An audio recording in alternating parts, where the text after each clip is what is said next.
She said that American soccer fans, most of them aren't smart. They don't know the game. They don't understand. Gio. That guy Gaspacho. Sports can take a lame gorilla, okay? Advice, did you know that Arsenal died? These got me buzzing. Up the Toffees. It's hard to up them anyway. I'm gonna comment on that. Welcome back to another episode of Footy with the Boys, with a lot of shifts here in the top of the Premier League table. We will get to that all, as well as another wonderful U.S. men's national team corner. We have a fluctuating title race. We have some delusions in Manchester and some toffee talk with Mike, obviously closed out by all the updates on your American players here. But we get started with some big news from the weekend here, boys. Xabi Alonso will not be going to Liverpool. He is staying at Bayer Leverkusen. This comes with Bayer Leverkusen being down 1-0 to Hoffenheim this weekend in the 87th minute. The invincible season was over, but it wasn't. He comes back and he wins, not just ties, wins that game 2-1. Leverkusen hears this, that he's staying. They're thinking, what the hell? All right. No Xabi Alonso for Liverpool. How big of a shot is that when they're losing Klopp and now they know they won't get the best up-and-coming manager in Xabi Alonso? Mike? I don't know how huge it is. Like, I think it still would have been a little bit of a gamble because he is such a untested manager in a big side, at least. So you never know what you're going to get. It probably hurts a bit because he was one of their top options. But hearing it now instead of maybe a month or two down the road is good, so they can kind of reassess and focus on another name or another couple of names that they could potentially hire. Yep. And Nick, Richard Keys had some quotes about this one, went on a tirade saying he'll never get another opportunity like this. He's a bottle job and calls Leverkusen Lesterkusen. I love that. Certainly some different things are said there. Not sure which one is the dumbest, but I mean, I really like the decision to stay at Leverkusen here. Do you like that decision? Him not just jumping ship to a high-paying, large team, getting to reap what he sowed at Leverkusen?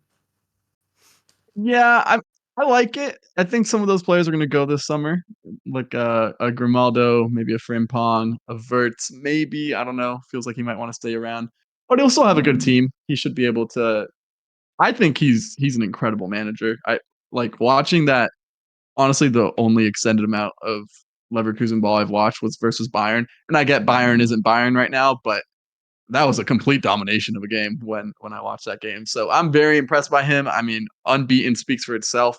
Hasn't been done in the top 5 leagues outside of the Invincibles. So I mean, that is a hell of an achievement if he can pull it off, and to do it in a league that's been dominated by Bayern for 11 years is nuts too. So yeah, I mean, good for him. I'm happy because I think he would have done great at Liverpool. Even Mike said like it would have been a tough job, a big step up. Yeah, but because of who he is and because of the success he's already had, I think they would have given him time, and I think with time he would have done well, very well. So, so I'm glad about that. And you know, Richard Keys, that guy's a maggot, but like Leicester Kusen is hilarious. It is very good. Props where it's due. I think his take on that, he'll never get an opportunity like this.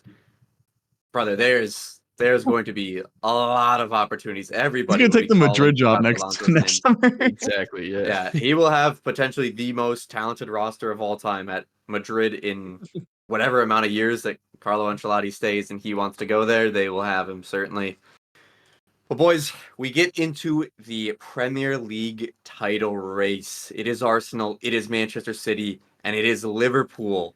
But we had two of those top contenders facing off for another week here. This time it was Arsenal versus Manchester City. And Nick, they played to a draw here, your Gunners. It was a very careful chess match here. I would say both teams really didn't take that many risks, played very well defensively, and weren't going out to win it. I think an Arsenal Man City game, because how they play stylistically being so similar, they're both playing more possession, more safe on the ball, defensive, and go back. I think it led to a bit of this stalemate, this 0-0. But what did you see from Arsenal? What do you think of their personnel choice, tactics, and are you happy with the draw out of this one? Um, I am very happy with the game plan. I think I know everyone on Twitter going crazy, haram ball. I mean, we were incredibly deep for a good chunk of the game. It wasn't there wasn't too many exciting moments. I think if you're a football purist, that was an enjoyable watch. I was a ball of nerves the entire time. So maybe if my team wasn't in that game, I'd feel differently about watching that game. It's fine if you don't like it, but I think it was high level of football being played. And Arsenal's game plan, I'm incredibly pleased with the performance. I thought that, they didn't have a single chance. Their best chance came from a weird kind of ball into an area in the first half that luckily David Raya was just in front of. And so the ball just kind of bounced right to him, which is great. That was really the only moment where I was scared. De Bruyne had a awful game. I mean, off of our talks about De Bruyne or Odegaard. Odegaard, I didn't do much, but he was better than that. De Bruyne had. I thought all these corners. I was like, there's got to be something that De Bruyne is going to put his magic foot on, and not a single good ball the entire game. So that was really poor from him, and that kind of Man City just didn't take any individual moments. I thought Grealish looked good when he came on, but as for Arsenal, I think I'm very pleased with the performance. I'm actually, the more I think about it, I'm pretty upset with the result because that game was there to be won, and it's a lot to take 6 points off of the defending champions, especially these defending champions in one season. I understand that. In the big picture, 4 out of 6 points off of Man City is a good, you'll take that, but this isn't a normal season. This is a title race that is going to be one for the ages. You need every single opportunity. You need to take it, and I think we had the better opportunities. I thought Jesus should have scored off of the ball that Saka played across the face of the goal. I thought Jesus should have gambled and dived for it, and he would have had an empty net to go at. I thought Trossard should have squared the ball to Martinelli in the end, and those two, by the way,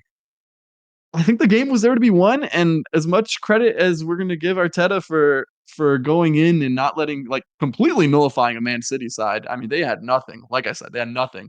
He deserves credit for that. He also deserves blame for the substitutions he made because I think Partey looked shaky at seconds. He grew into the game, which was fine, but Tomiyasu was getting cooked by Doku a couple of times, even though the man has no final ball, so it didn't matter too much. And I don't understand how you're making a substitution for the first time all season of putting Trossard on the left and Martinelli on the right. Why not put Martinelli instead of Trossard off the bench first? Martinelli has never played right wing for Arsenal, as I have seen his entire career. I think he played in the preseason there once when he first came over from Brazil. He was like 17. I don't understand why that was the personnel decision made and not Martinelli first. If you want to talk about, like, he was injured, okay, I understand that, but you felt confident enough to bring him on in the first place. You could have given him half an hour. So I think he messed it up there. I think Martinelli in that position would have been able to finish late in the game, and we would have gotten out of there with 3 points. And yeah, a tie away to City is not a bad result by any means, but now you look at the table and we're not in control of our own destiny, which we'll talk about that a little bit later, I'm sure. But I mean, you have to do improbable things in order to win Premier League titles, specifically in this race. And I think that today was a really big missed opportunity to do that. Yep, a big missed opportunity here. But Mike, it is the first time City has failed to score in 47 home matches. Holland yet to score against the center back partnership of Gabriel and Saliba. Saliba was, I think, extraordinary today.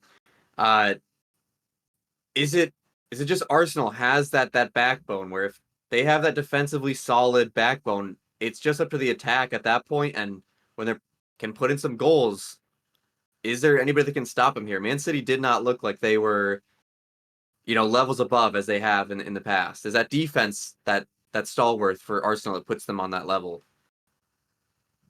Yeah, particularly those two, Gabriel and Saliba in the middle. Thought the few half chances or creative moments City had came from the channels, especially on the left side where we saw Kiwior early was struggling with Bernardo Silva. Tomiyasu came on, played okay, but Doku was troubling with his pace.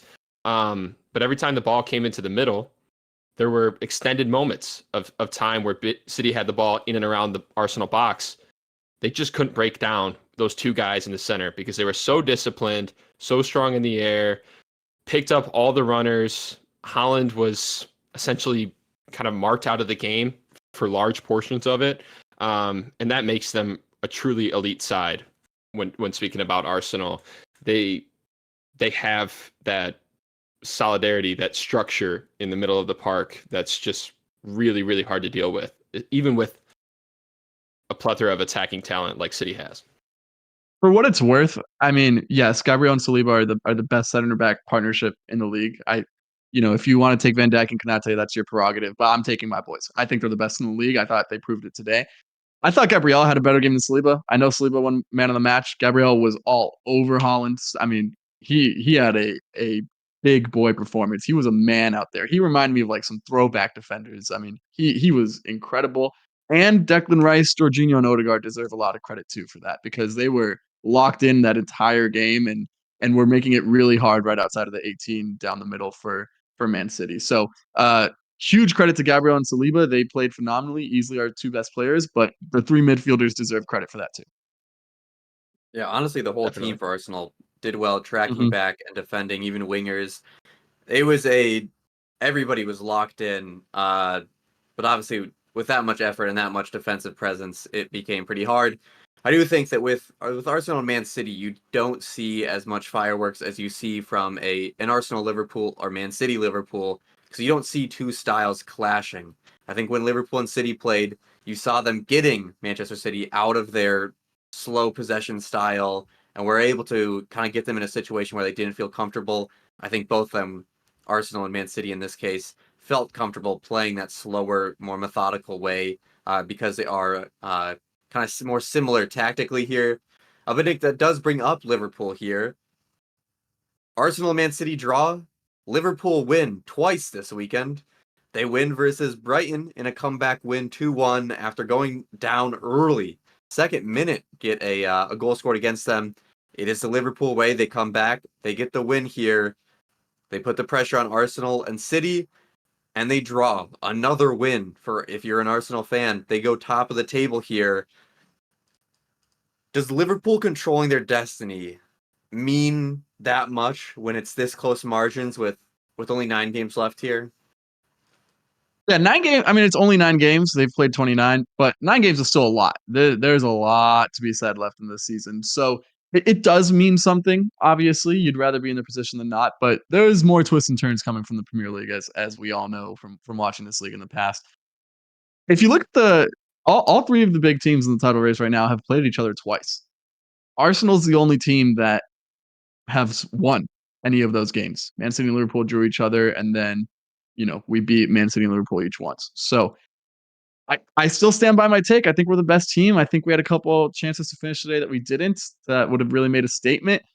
What really scares me, Mike, is it feels like every week I'm like, yes, Liverpool are losing. Like they're gonna lose. Like this is fantastic. It's ecstatic. They're finally gonna slip out of this title race. I think they're clearly the third best team. But I mean, every single time they just don't lose games. They come back and win these, and it's got me thinking like, are they just gonna?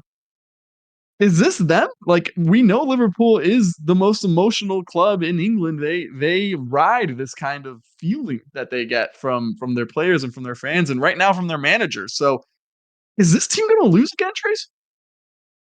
Yeah, I don't know, man. They're an inspired Jesus team. Christ, That's for I sure. know. And to harp on your point a little bit more, I saw an image today, a statistic. They have 26 points won from a losing position this season, Oh which my is god. 5th or 6th all time in the Premier League list. So yeah, I mean, going down, fighting and winning in the second half is their MO. That's what they do. I thought they kind of dominated this game for the most part.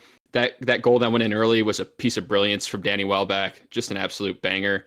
And Liverpool had plenty of chances, but inspiration for sure. I mean, they're cooking something up.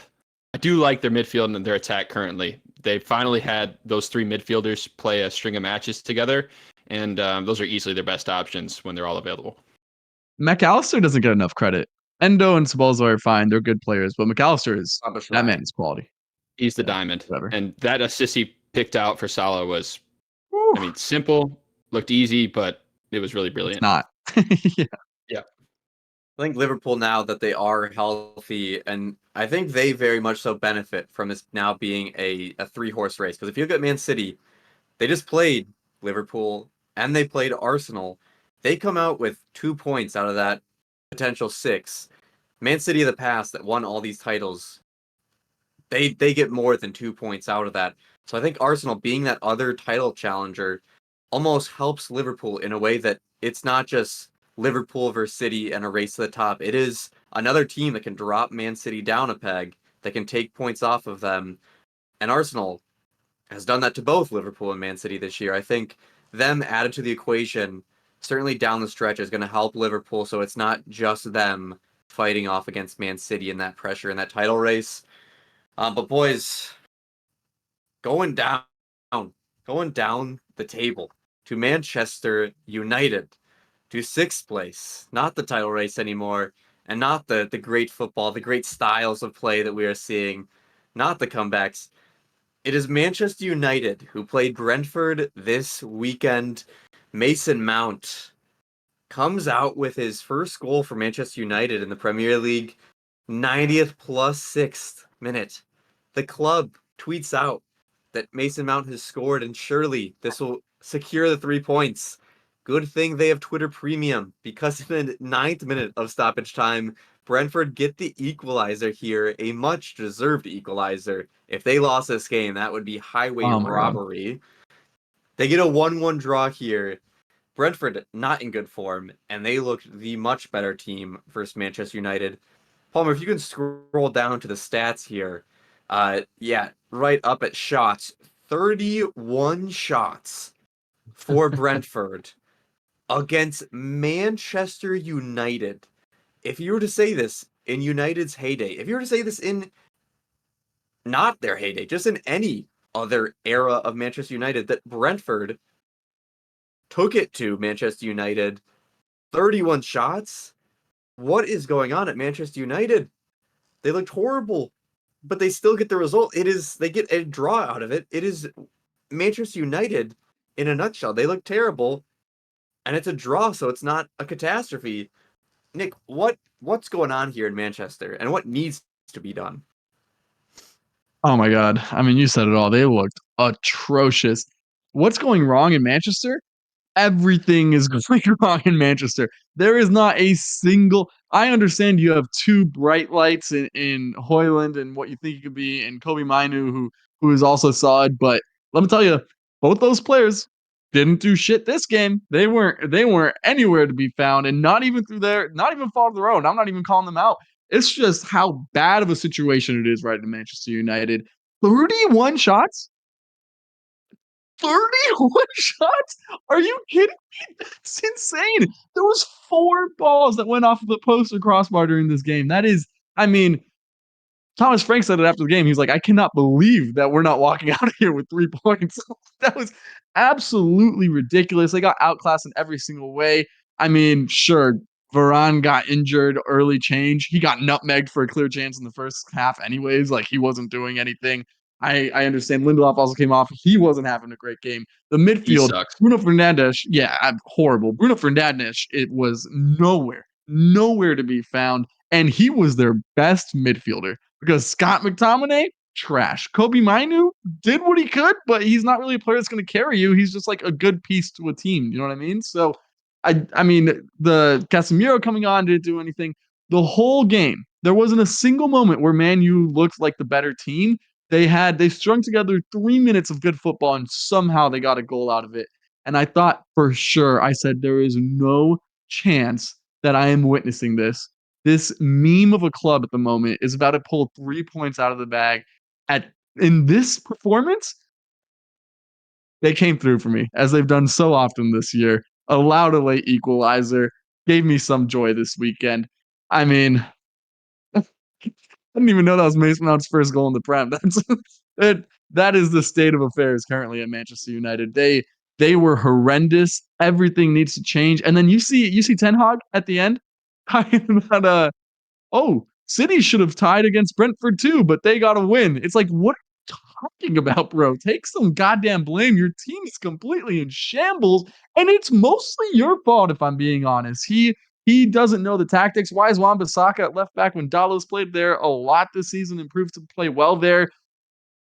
I don't get it. I don't understand his decisions. Bringing Anthony on is always a funny visual.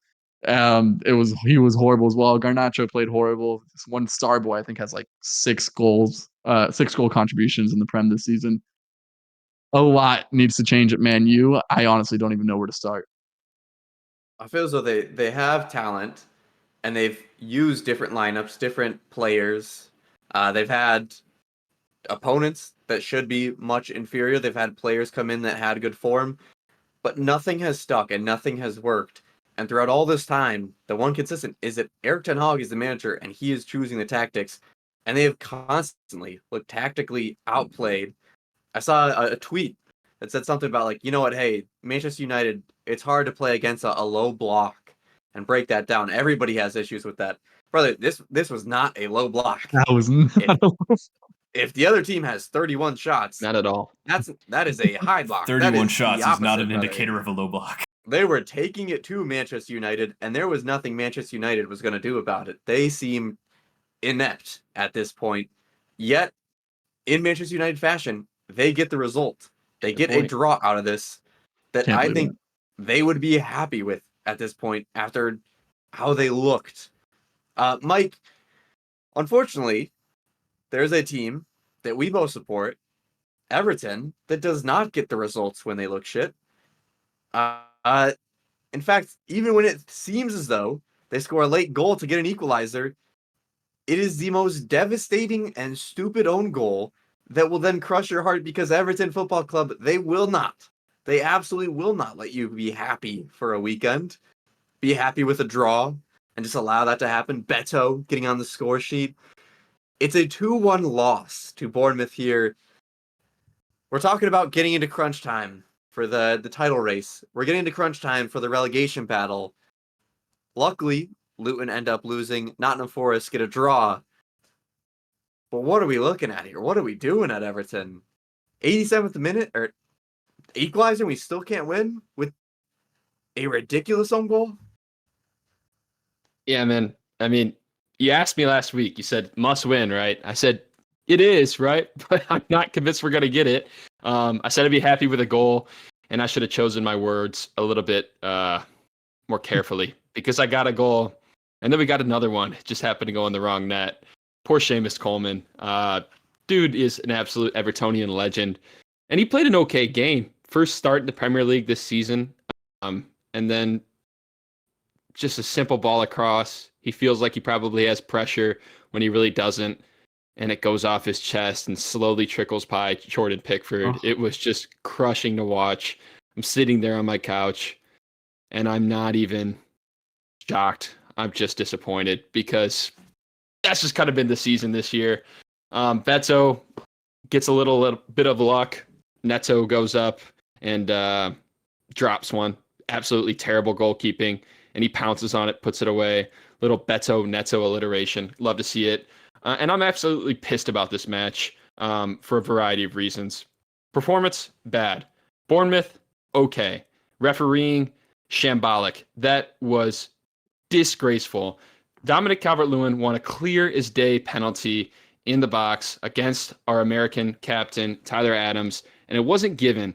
And it wasn't even really thinking about given. I mean, the referee brushes it off. The VAR apparently looks at it. No one makes a fuss about it. I want Sean Dyche to be absolutely screaming because that's a clear pen, and there were pens given this week and all season for much less. So, yeah, I feel a little bit robbed. I'm just disappointed, man. I just disappointed.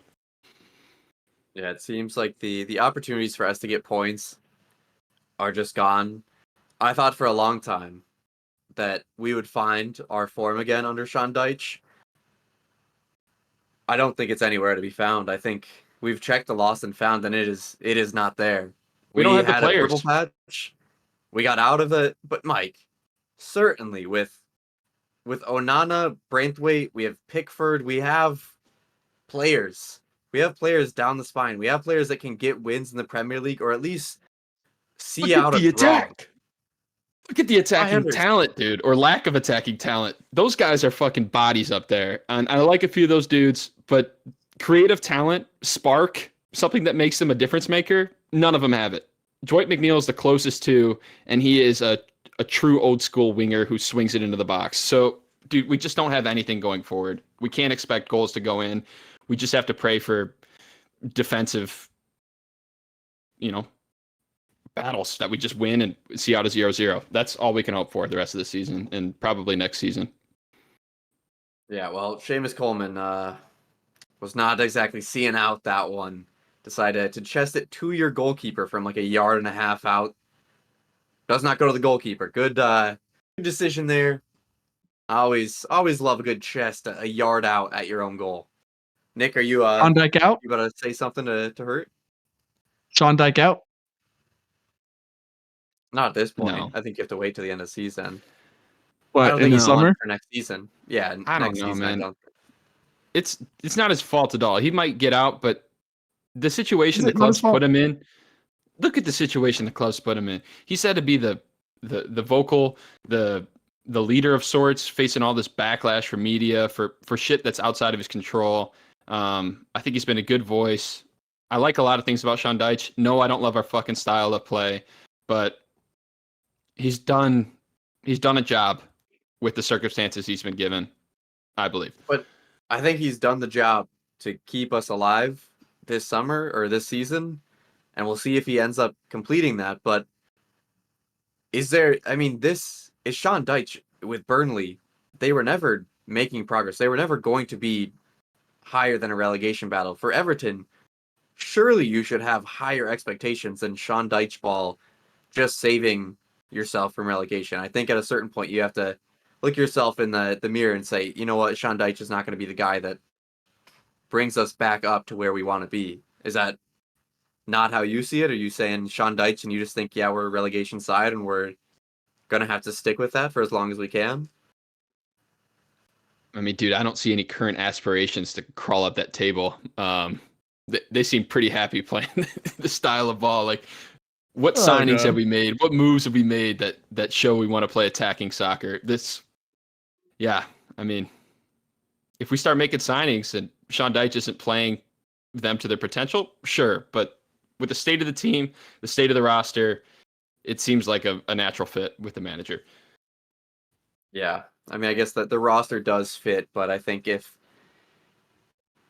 there is any aspirations and any signings, you're going to have to Ambition. see some type of a shift. Yeah, the ambition is going to have to cause some type of shift in the play style, because the play style is scrapping for 17th, 16th place. It's shit, man. It's playing for corner kicks. Set pieces are the only way that I feel that we have a dangerous attack. So, Oh boy. I don't know. Everton is a mess right now, and I just want a win, a single win. I think would make me feel safe about this season, and I don't know when that will come or if it will. So, we'll see. But we get into the rest of the Premier League with the score cleanup here. West Ham beat Newcastle 3. Wait. West Ham lost a 3-1 lead to Newcastle? Calvin Phillips, my bro. God. Good God, Good man. thought. Yeah, West Ham was up 3-1 on Newcastle. I was so ready for so many takes to say, yep, West Ham is just the better side, I guess. They've been in better form, and guess they have the better squad here. Newcastle's been choking. Nope. 77th minute, 83rd minute, 90th minute. Newcastle stormed back to get a 4-3 win. Disgusting bottle job by West Ham here. Kudus, a little karma for him trying to steal the little stool from the ball boy, I guess. Newcastle got that kid's back. Another embarrassment comeback. Chelsea to Burnley with a red card. Surely. Oh, Burnley also to the relegation side with 10 men. Okay, yeah. Cole Palmer trying to do his best LeBron act, carrying Chelsea here. Burnley come back after going down in the 78th minute to equalize it with 10 men. Again, 10 men since the 40th minute. with Awful red card, by the way. a goal. That call was terrible. And that's the Horrible. reaction Bullshit. from a manager that I wanted to see from Sean Dyche. Vincent Kompany got sent off for it, for arguing about it, and he was right to do so because that was a pansy call. Let's be fair. That was horrible. Fancy call. I love the description. Sheffield, another blown game. They were up 3-1 on Fulham. I thought, oh shit, Sheffield getting some consolation prizes on the way out. Nope. 86th minute, 90th +3 with a bicycle kick. If you're Sheffield United, there has not been a single bright spot of this season. It has just been pain constantly, and this was certainly one that a 3-1 game that you throw away, 86th minute on. Tough sledding. Another thrown By the away way- game. By the way, Ben Barrettson Diaz. He'd be a good player for Everton. So would Ali McBurney. Let's be fair. They would both start. Ollie McBurney is just a classic name there. Oh god. We have Tottenham, Spurs, the bottle jobs. Ended up being on the opposite side of it this time. Luton go up 1-0. Luton Town have scored in just about every game they've been playing in. They do not hold leads for the life of them. They always find some way to get in the lead and then end up bottling it down the stretch. 2-1 here, Tottenham over Luton. Villa with a clean 2-0 over Wolves. I think if you're Villa and you're trying to fight for that Champions League spot, this is the games you have to come out with those big wins, and they do it here. Forest get a 1-1 draw with Crystal Palace here. Mike, Gio Reyna on at the 60th minute mark. They score in the 61st minute. Is this progress? He gets on at the 60th minute rather than 10 minutes or off the bench? Hockey assist. It's got to count for something. I'm going to call it progress. Maybe he just passed it to Morgan Gibbs-White, who put on a beautiful ball, but hey, it's a pass. I like seeing him on the field. He wasn't overly impactful, but good to see him out there. I think he'll find his footing if he gets more consistent minutes. Yeah, I think he will find his way onto the pitch more with them getting into desperation mode, sitting at 22 points, only ahead of Luton Town in the relegation zone off of goal differential. That was all of our games this weekend. We get into the U.S. men's national team corner, and we go to Bournemouth, our team here in the Premier League, with Tyler Adams. He gets the start, and he goes the distance. A man of the match performance against Everton. Not who I wanted to see Tyler Adams get that full start and amazing performance against. It was a bit sacrilege here for him to do that against a so historically American Everton club. But it's good to see Tyler Adams back nonetheless, and a full 90 was a bit surprising here, Mike. He had minute limits for both games in the Nations League, and now he comes out with 90 minutes versus Everton. Is that a shot at us Toffees, you think? Yeah, I guess we weren't running hard enough in the midfield. It was just easy pickings for him. But yeah, that was great. Great performance from him. Could have given up a penalty. I said my piece about it. Good stuff, Tyler. Yeah, Tyler Adams with half a hamstring still beats out Everton. It is a tough life. Well, our strikers, though, we do have some attacking goals, as everybody is now competing for that striker spot that I don't think anybody grasped too hard during that Nations League journey, that title run. Haji Wright was the starter in the final, and he ended up getting another goal, a very nice goal, run to his left side and across the net for his, I believe, 14th. Sargent as well getting his 14th. He has been just automatic for Norwich. I believe it's 9 straight home games that he has scored in. One of 2 championship players all time to accomplish that. And then Balogun with a brace for Monaco finally gets kind of that cap off the goal. He hasn't been hitting crazy hot form for Monaco yet. Gets a brace here. I think that's good to get him going. I think he's starting to feel that maybe competition for that striker spot here. Pepe obviously been in decent form off the bench for PSV. Balogun now getting a brace. Haji scoring like nothing. Sargent scoring like nothing times 2. They're making it look easy.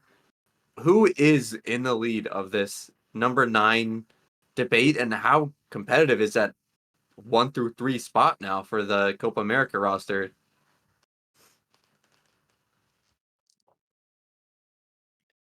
Nick, you want to go? Sure.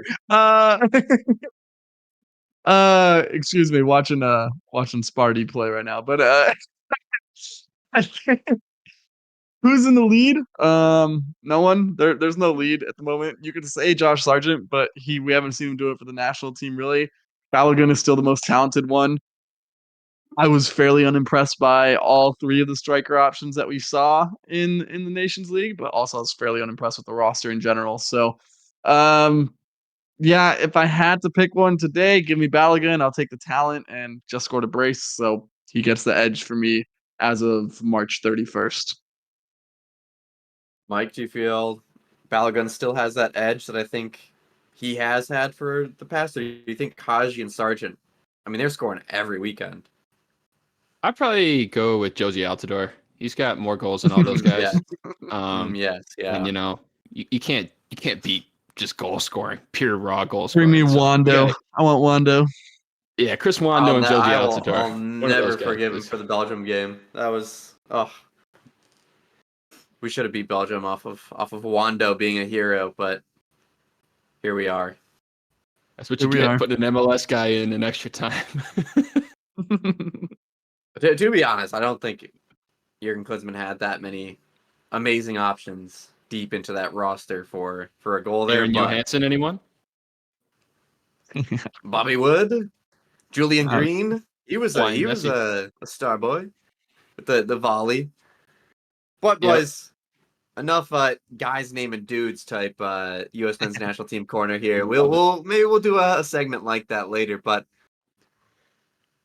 a crazy title race we are certainly in line for here. Nick, give your final thoughts here. Arsenal fan, you get a draw, you're sitting in second, and then Mike, bring us down, bring us up, and then bring us home. Yeah, mixed feelings. I'm proud of the boys. I'm proud of the performance.